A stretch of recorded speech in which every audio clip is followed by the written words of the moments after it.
قبر عبرت کا مقام ہے، اس لیے نبی اکرم صلی اللہ علیہ وسلم قبرستان جایا کرتے تھے کبھی کبھار، اور ہمیں اور آپ کو بھی اس کا حکم دیا ہے، ہمیں اور آپ کو بھی قبرستان کبھی کبھار جانا چاہیے، کاہے عبرت کے لیے، تاکہ قبر کو دیکھیں گے، وہاں کے جو دھسا ہوا گڈھے کو دیکھیں گے تو ہمیں آخرت یاد آئے گی، ہماری موت یاد آئے گی کہ ہم کو بھی ایک دن آنا ہے، اسی میں آنا ہے، ہمارے رشتے دار، ہمارے دوست احباب یہاں پر دفنا کر کے ہمیں اور آپ کو چلے جائیں گے، اس نیت سے قبرستان جانے کا حکم دیا گیا ہے میرے بھائیوں۔ پہلے نیت دیکھیے کیا ہے کہ آخرت یاد آئے، اس لیے قبرستان کی زیارت کبھی کبھار ہم مسلمانوں کو کرنا چاہیے، آخرت کو یاد کر تازہ کرنے کے لیے میرے بھائیوں اور دوستوں۔ اسی طرح سے کیا فرمایا نبی اکرم صلی اللہ علیہ وسلم نے کہ میرے بھائیوں اس طرح کے دن کے لیے تم بھی تیاری کر لو، قبر کے دن کے لیے تیاری کر لو۔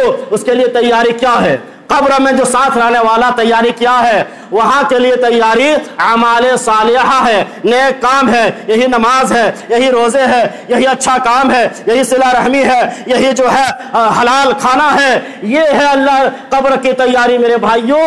اعمال صالحہ کے جتنے بھی شکلیں ہیں، جتنے بھی قسمیں ہیں، یہ ہے قبر کے لیے تیاری۔ اور انسان کا جو ساتھ دے گا، انسان کے جو ساتھ رہے گا قبر کے اندر، مال و دولت رہے گا، یہ بڑی بڑی بلڈنگیں رہے گی، یہ بڑی بڑی گاڑیاں رہیں گی، یہ بڑا بڑا عہدہ اور پوزیشن رہے گا، نہیں میرے بھائیوں۔ قبر کے اندر چھوٹا سا گڈھا کے اندر جو ہم اور آپ رہیں گے، وہاں پر جو انسان کا ساتھ رہنے والا ہے وہ ہے اس کا عمل، اس کا کام، اس کے جو کام کر کے جائیں گے وہیں پر اس کا جو ہے ساتھ دے گا۔ بخاری اور مسلم شریف کی حدیث سنیے، ادھر ادھر کے ڈنگ ہانکنے والے ہم لوگ نہیں ہیں، بخاری اور مسلم شریف کی حدیث ہے، نبی اکرم صلی اللہ علیہ وسلم نے فرمایا، کیا فرمایا؟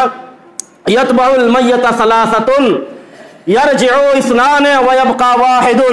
اللہ کے نبی صلی اللہ علیہ وسلم فرماتے ہیں کہ انسان جب مر جاتا ہے اس کا پیچھا تین چیزیں کرتی ہے، تین چیزیں انسان کے پیچھے جاتی ہے، جنازے کے ساتھ چلتی ہے، ان میں سے دو واپس لوٹ کر کے آ جاتے ہیں۔ وہ دو کیا ہے؟ یرجع اثنان، دو چیزیں واپس لوٹ کر کے آ جاتی ہے، وَأَهْلُهُ وَمَالُهُ، اس کا مال اور اس کا اہل و عیال لوٹ کر کے آ جاتا ہے، وَيَبْقَى عَمَلُهُ، حدیث کے الفاظ، اور اس کا عمل باقی رہ جاتا ہے، انسان کا عمل باقی رہ جاتا ہے۔ مر جاتے ہیں اور آپ، ہم جو ہے میت کے پیچھے تین چیزیں جاتی ہے، دو چیزیں واپس، بخاری اور مسلم شریف کی حدیث ہے، کیا کیا؟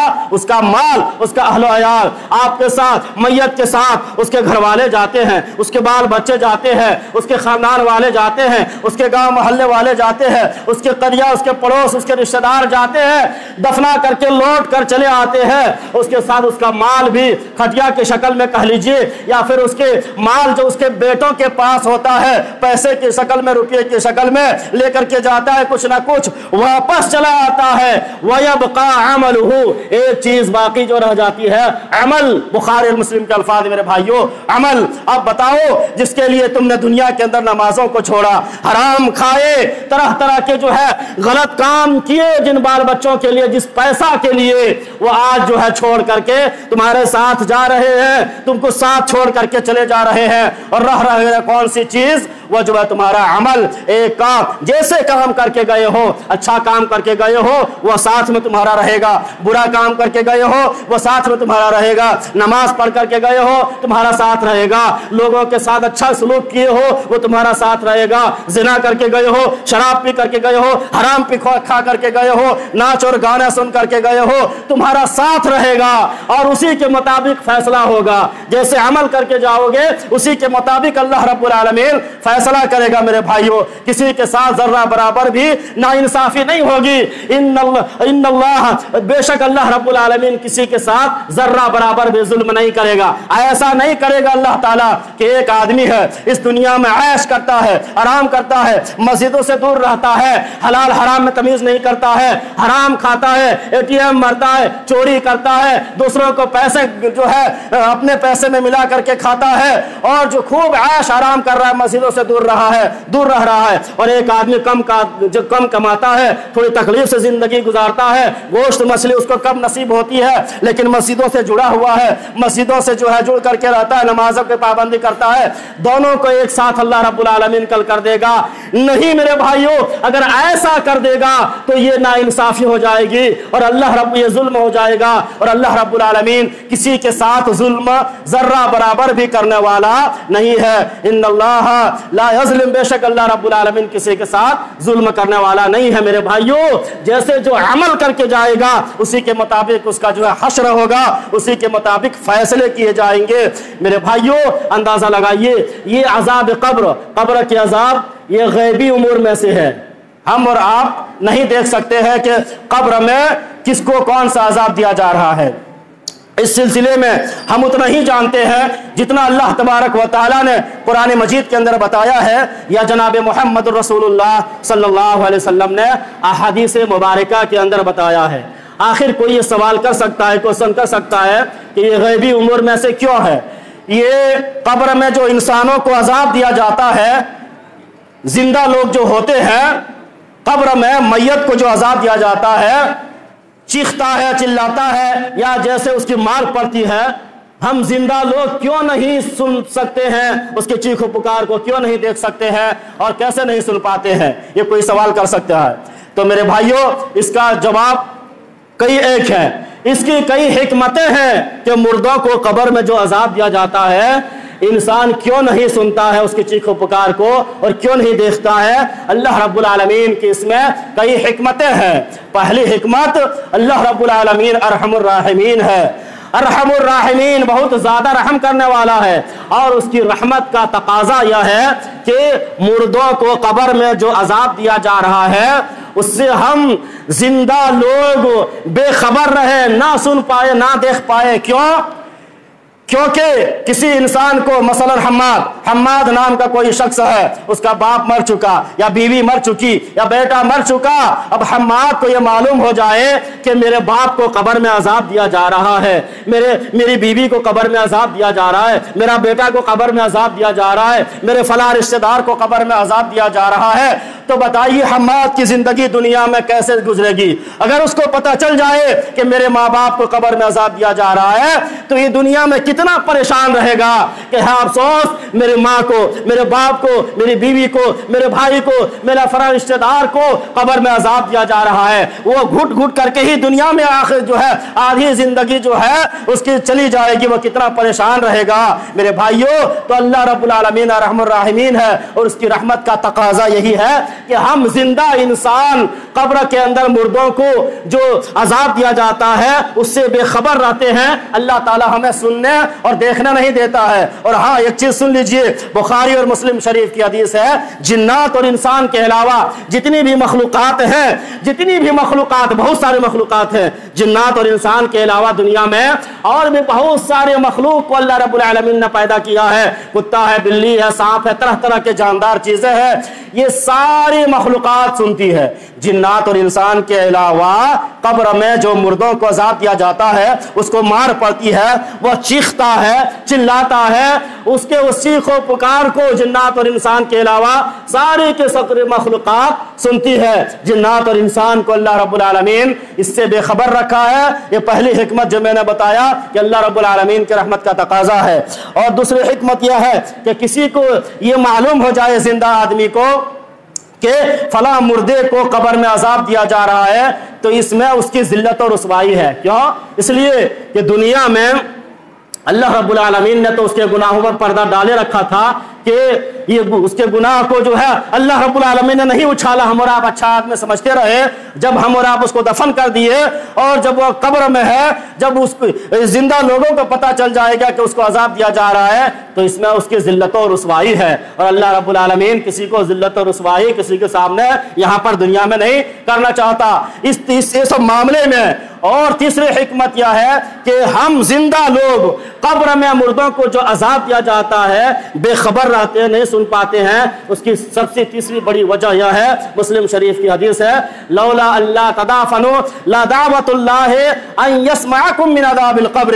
نبی اکرم صلی اللہ علیہ وسلم نے فرمایا اگر مجھے اس بات کا اندیشہ نہ ہوتا، مجھے اس بات کا ڈر نہ ہوتا کہ تم لوگ مردوں کو قبر کے اندر دفنانا چھوڑ دو گے، تو میں اللہ رب العالمین سے دعا کرتا اللہ تعالیٰ تمہیں عذاب قبر کو سناتا، اللہ عذاب قبر کو دکھاتا، لیکن مجھے کہیں یہ ایسا کہیں نہ ہو کہ تم لوگ اگر یہ جان لوگے کہ قبر میں عذاب دیا جا رہا ہے تو تم اپنے مردوں کو دفنانا چھوڑ دو گے، اس لیے میں اللہ رب العالمین سے اس سلسلے میں دعا نہ کر رہا ہوں۔ گویا کہ اس اندیشے، اس ڈر کی وجہ سے کہ ہم اور آپ اگر جان لیں گے کہ ہم جس کو دفناتے ہیں قبر کے اندر اس کو عذاب دیا جاتا ہے طرح طرح کے، تو کہیں ایسا نہ ہو کہ ہم دفنانا چھوڑ دیں کہ نہیں دفنائیں گے، وہاں پر عذاب دیا جاتا ہے۔ یہ سب ساری حکمتیں ہیں میرے بھائیوں جو ہمیں اور آپ کو، جنات اور انسان کو اللہ رب العالمین سننے نہیں دیتا ہے۔ باقی ساری مخلوقات جو ہے قبر کے اندر جو عذاب دیا جاتا ہے سنتی ہے میرے بھائیوں،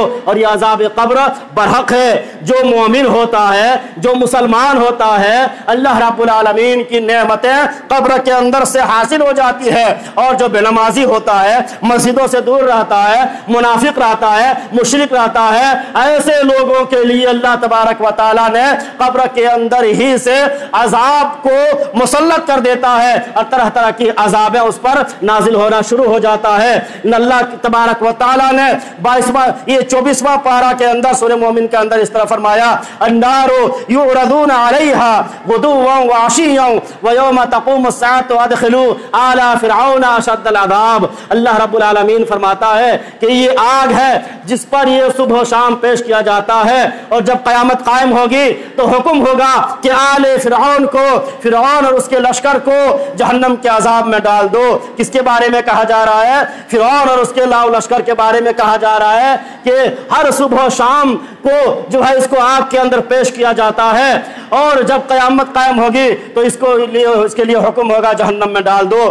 تو ہر صبح و شام جو آگ کے اندر پیش کیا جاتا ہے، عذاب کے اندر پیش کیا جاتا ہے، اس سے مراد قیامت کے عذاب سے پہلے یعنی قبر کے عذاب ہے میرے بھائیوں، قبر کے عذاب ہے۔ اور جب قیامت قائم ہوگی جہنم میں ڈال دو، وہ تو جہنمی جہنم تو ہے ہی ہے وہ۔ تو کیا پتہ چلا اس آیت کریمہ سے جو ہے عذاب قبر یہ برحق ہے، جو اس کا مستحق ہوتا ہے، جو عذاب قبر کے مستحق ہوتا ہے، جو گناہ کر کے جاتا ہے، نماز کو چھوڑ کر کے جاتا ہے، ایسے لوگوں کے لیے تیار رہنا چاہیے قبر کے اندر جو ہے عذاب کو چکھنے کے لیے۔ میرے بھائیوں اندازہ لگائیے، بخاری اور مسلم شریف کی حدیث ہے، نبی اکرم صلی اللہ علیہ وسلم نے فرمایا، آپ صلی اللہ علیہ وسلم ایک بار 2 قبروں کے پاس سے گزرے، اور آپ صلی اللہ علیہ وسلم نے فرمایا انہما لا يعذبان وما يعذبان في كبير وانه لكبير اما احدهما فكان يمشي بالنميمه واما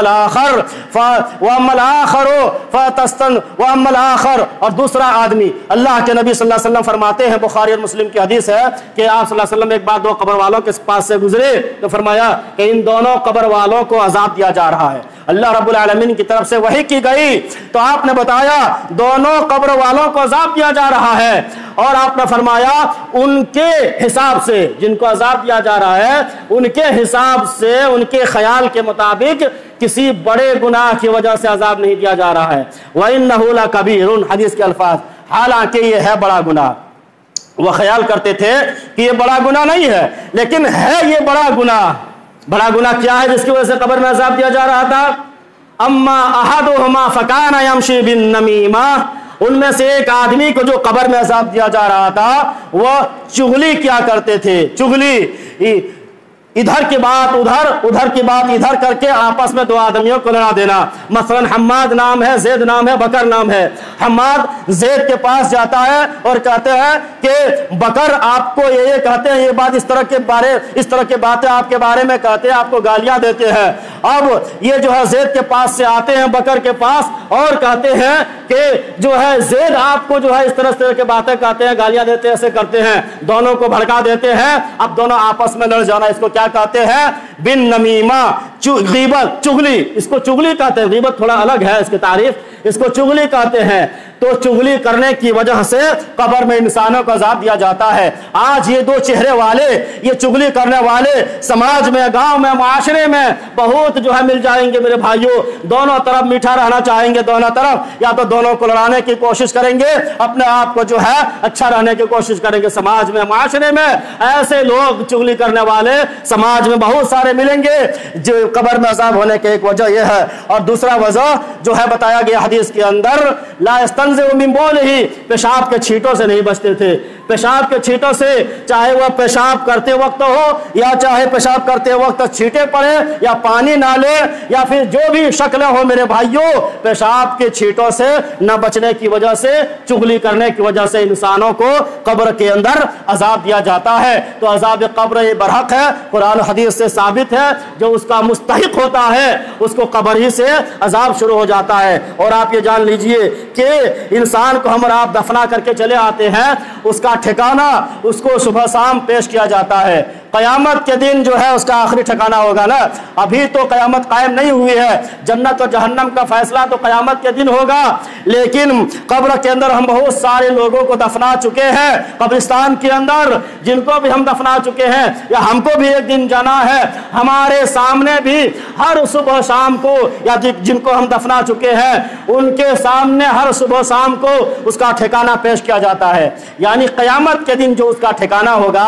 جنت ہوگا یا جہنم ہوگا، قبر کے اندر ابھی ہے، اس کے سامنے پیش کیا جاتا ہے، اس کے سامنے لا کر کے کھڑا کر دیا جاتا ہے۔ بخاری اور مسلم شریف کی حدیث ہے، کوئی قصہ اور کہانی نہیں۔ ان احدکم اذا مات عرض علیہ مقعدہ بالغداۃ والعشی ان کان من اہل النار فمن اہل النار وان کان من اہل الجنۃ فمن اہل الجنہ یقال هذا مقعدک حتى یبعثک اللہ الیہ یوم القیامہ، رواہ البخاری اور رواہ مسلم۔ حدیث بخاری اور مسلم شریف کی ہے۔ حدیث کے راوی عبداللہ ابن عمر رضی اللہ تعالیٰ عنہ ہے، وہ کہتے ہیں کہ جناب محمد رسول اللہ صلی اللہ علیہ وسلم نے فرمایا، ایک انسان جب مر جاتا ہے تو مرنے کے بعد ان احدکم اذا مات عرض علیہ مقعدہ بالغداۃ والعشی، صبح شام اس پر اس کا ٹھکانہ پیش کیا جاتا ہے۔